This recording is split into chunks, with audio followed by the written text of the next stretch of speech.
Hi friends, నమస్తే అండి. ఈ వీడియో వచ్చేసి గోల్డ్ కడ.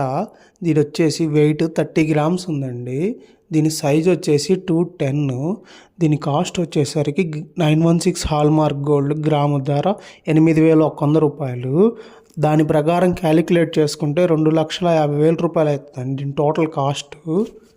దీని డిజైన్ కానీ మీరు అబ్జర్వ్ చేసినట్టయితే వెంకటేశ్వర స్వామి వారి నామాలతో వచ్చిందండి. నామాలు వచ్చిన సైడ్ వచ్చేసి బ్యాక్గ్రౌండ్ ప్లెయిన్ కటింగ్ వచ్చింది. దాని ఆపోజిట్ సైడ్ వచ్చేసరికి డైమండ్ వర్క్ ఫినిషింగ్ కటింగ్ వచ్చిందండి. ఇది మొత్తం బాంబే వర్క్ ఫినిషింగ్ మీరు చూడొచ్చు, చాలా బాగుందండి వర్క్. ఇది వచ్చేసి ఒక కస్టమరు వాళ్ళ నాన్నగారి కోసం ఆర్డర్ ఇచ్చి చేపించారండి. వాళ్ళ నాన్నగారి పేరు కూడా ప్రింట్ చేయించారు. దానిపైన లెటరింగ్కి రేడియం ఫినిషింగ్ వేయించారండి. ఈ వీడియోని లాస్ట్ వరకు చూసి